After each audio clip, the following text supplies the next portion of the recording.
Magandang araw uli sa inyo. Ngayon, sisimulan na nating ayusin itong ating MN86KS.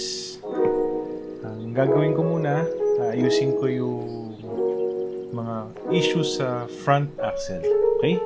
So, simulan na natin.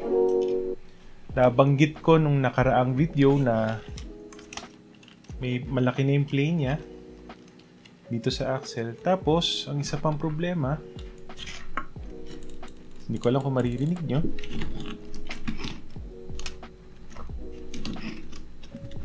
Hindi masyadong dinig, ano? Pero ang isang problema sa kanya, nagsiskip na yung gear sa harap. Tumutunog, lumalagatok. Sabi niya, gumaganon kapag nasa stuck ng konti yung gulong sa harap. So, ang gagawin natin, sisilipin natin, ano? Kasi dalawa lang naman yan. Either nabungi na yung gear sa loob o kaya may maluwag. Kung maluwag man, aalamin natin kung bakit maluwag. So, una natin gagawin, babaklasin natin yung mga gulong para hindi tayo mahirapan.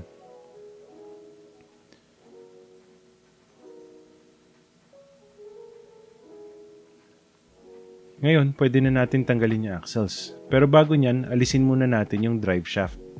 2 screw lang naman yan. Isa dito. Tapos yan, ikutin natin isa sa kabila. Tapos pag natanggal na yan, pwede na natin tanggalin yung mga links. Naka 3 links yung harapan. Tapos meron siyang panhard, ano? Nilagyan ko siya ng panhard. So, dating 4 links ang MN86, ginawa kong panhard. Yan. Pati yung mga steering link, tatanggalin natin. Yan. Okay, ikutin lang natin para matanggal natin yung mga screws sa kabilang side. Yan. Alright, so tanggalin ko lang yung sa upper link. Tapos natanggal ko na yon. Ngayon naman yung takip tatanggalin natin. May 4 na screw lang yan. Madali lang naman tanggalin. Ginamita ko na ng power screwdriver para mas mabilis. Tapos mapapansin nyo, no? Gumagalaw. Nahihila ko yung pinion. So, mukhang maluwag, ano? Mukhang maluwag siya sa loob. Baka kailangan ng shimming. So, bago lahat, baklasin ko muna completely yung axles. So, tatanggalin ko yung mga C-hub sa magkabilang dulo para mabuksan natin yung harap at likod ng axle.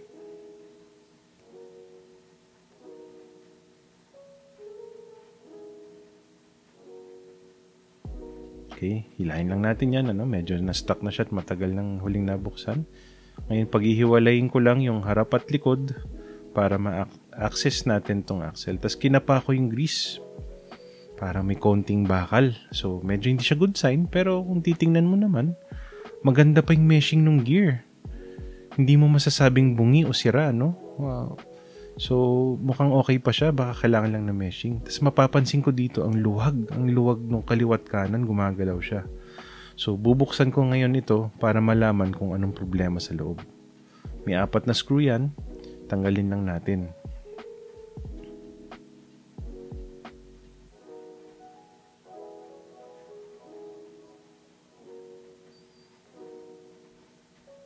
Okay, tataktak ko lang ng konti para mabuksan. Konting hila. Medyo na-stuck na siya. Pero madali lang yan. Hihilahin lang yan. Okay?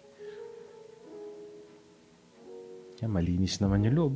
Wala naman pumapasok na dumi. Okay? Tapos, ayan, titingnan ko. Okay pa yung one side. Pero yung kabila, oh, talagang sirang-sira na yung plastic niya. Kaya pala ang laki ng play sa pagitan ng kaliwat kanan na axle. So, ang ginawa ko, nag-design ako at nag-3D print ako ng pamalit. Pero kung mapapansin nyo, nilagyan ko ng butas para palulusutan ko ng mga screw yan, tas puputulin ko yung ulo. Tas yun yung magiging patibay niya. Okay? So, ang gagawin ko, lalagyan ko ng 4 na M2.5 na screw yan. Tas puputulin ko yung mga nakalawit na ulo. Tas makikita nyo mamaya yung finished product. So, ganyan ang itsura niya. Tapos, ikakat ko.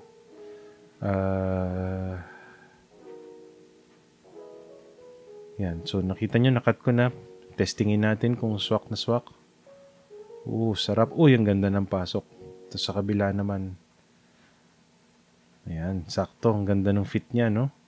So, ang purpose ng mga screw kanina para dun tatama yung pin ng axle para hindi na ma-loosen yung plastic. So, ngayon, i-reassemble ko na. Babalik natin yung pin. Tapos kakabit ko yung, hindi ko alam kung anong tawag dyan, ano? Pero ikakabit natin uli siya. Yan. Shoot natin. Huwag natin kalimutan yung mga bearing, ha? Tapos, habang nakabaklas na rin, i-check nyo na rin yung mga bearing nyo kung sira ng iba or na-stuck na o kung okay pa. Ayan, ilapat lang natin. Tapos, yan, konting tulak lang, ano? Medyo mahigpit yung pagkakalagay niya. Tapos, huwag kakalimutan, ibalik yung mga screw. Pero, ako, ginagamitan ko siya ng Loctite kasi madaling lumuwag yung mga screw na yan. Plastic yung kinakapitan ng mga screw pero in my experience, lumuluwag siya. So, lagi ko nilalagyan ng Loctite. At least tong sa MN86. Siguro magandang practice na rin yan sa ibang rig pagka may binuo kayo. Okay, so ngayon, mahigpit na siya. I-reassemble na natin. Tapos, yung reassembly, more of dry fit or tinetest muna natin kung maayos yung gear meshing niya or kung maayos yung pagkakakabit natin. Huwag kakalimutan yung slots ng bearing dun sa axle housing. Okay, so yan, try kong assemble pero hahawakan ko lang tapos itutulak ko yung cover, no? Kasi napapansin nyo, gumagalaw talaga yung pinion. So, mukhang kailangan lagyan ng shim yan or yung washer para hindi na masyadong kumalog. Okay, so baklasin uli natin. Pansinin nyo, no? Hindi ko pa nilagyan ng grasa kasi alam kong baklasin ko pa siya to test. So, may screw pala to. 2-piece pala to, no? Gumagalaw din. Kaya siguro ang sama nung play or slap nung drivetrain niya. So, higpitan ko lang screw. Pero yan, nilagyan ko rin ng Loctite para sigurado. Ayan, mahigpit na. Tapos ito, may nakuha kong shim or washer na sakto sa kanya. Although, medyo malaki, no? Malaki outside diameter. Mas malaki siya sa bearing. So, medyo concerned ako na magra-rub yung washer dun sa bearing housing or bearing race ba yun. So, lagyan ko na ng grasa para sure. In case mag-rub yung shim natin dun sa axle race, sa bearing race. Or sa bearing housing, hindi naman magkakaproblema. So, okay. Ngayon, may shim na siya. Ating i-reassemble, tas testingin natin. So, huwag ka muna magkabit ng mga tornilyo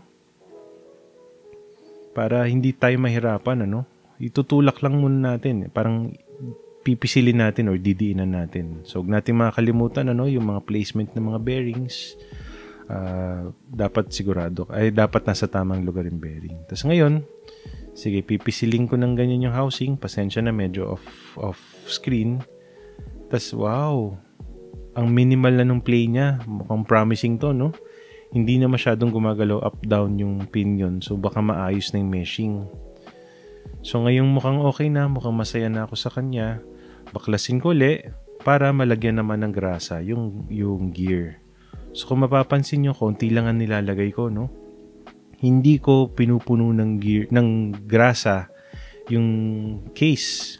Parang sapat lang para lang malagyan ng grasa yung actual na ngipin ng gear. Yun lang ang gagawin natin. Para hindi rin maipunan ng dumi at saka yun lang naman talaga ang kailangan mo. Hindi mo kailangan na marami. Tapos ngayon i-reassemble ko na uli. Tapos yan, last fitting bago natin higpitan yung mga screw. Check natin kung maganda yung lapat. Check natin kung nasa tama yung mga bearing. Tapos ngayon, hihigpitan ko na uli yung diff case cover. Ngayon, yung cover ng MN86, pagka nasobrahan mo ng higpit at medyo masikip yung meshing mo, humihigpit masyado yung gear. So, tansya-tansyahin nyo na lang yung higpit ng cover. Tapos mapapansin nyo, yung universal joint, parang ang laki ng laki ng space. Ayan, kita nyo. Kaya pala ang laki ng slap ng drivetrain, grabe, luwag na. Tama-tama, meron akong spare niyan na nabili ko nung bagong kuha ko yung MN86 nung nakaraang 2 taon. Ayan, sakto naman yung size. So, yun yung gagamitin ko. At total, nakabaklas na rin naman na. Di-inspect ko na rin yung mga bearings. Ayan, maganda pa ikot. Hindi ko naman kasi dinadaan sa putik or sa tubig tong RC, so hindi masyadong nadudumihan yung mga bearings. So anyway, babaklasin ko na rin yung C-hub tsaka yung steering knuckle para malinis at malinis at ma-check na rin ng mabuti yung mga bearings. So yan, ang ganda pa ng under nung steering knuckles. Ngayon ibabalik na natin pagka-assemble ulit. At parang ayaw pumasok. Teka, parang may mali ata ako. Ayan yan, kailangan ko i-align yung pin ng axle shaft dun sa parang slot dun sa U-joint. Okay, tapos ngayon, yan, ikakabit ko na uli yung mga screw. Tandaan nyo yung mga tinanggal yung screw nung una. Doon nyo din ibabalik. Kasi pag masyado mahaba yung screw na ibabalik nyo dyan, posibleng umabot siya dun sa axle shaft at mag-bind yung axle nyo. So, make sure lang na yung maiikling screw ang ilalagay nyo dyan. Okay? Mapapansin nyo, alin na yung mga screw ko kasi napalitan ko noon. Ngayon, testingin ko, no? Ang ganda ng ikot. Ang ganda ng ikot. Medyo mahigpit, pero hindi ko muna luluwagan yung diff cover kasi baka naman pag pinandar ko, lumuwag na siya. So ngayon, babalik ko lang yung gulong para lang maikot ko at matest ko kung kumusta yung andar ng axle na bagong assemble. Okay, swabe. Yan, sakto. So anyway, naayos na natin ang ating front axle. Very minimal na yung play. Napalitan na rin natin yung mga sirang bearing at yung maluwag na U-joint. Ayun, sobrang luwag na niya. So sa susunod, ayusin naman natin yung mga ibang parte ng MN86 na kailangan ayusin. So okay, maraming salamat at sa susunod ulit. Paalam!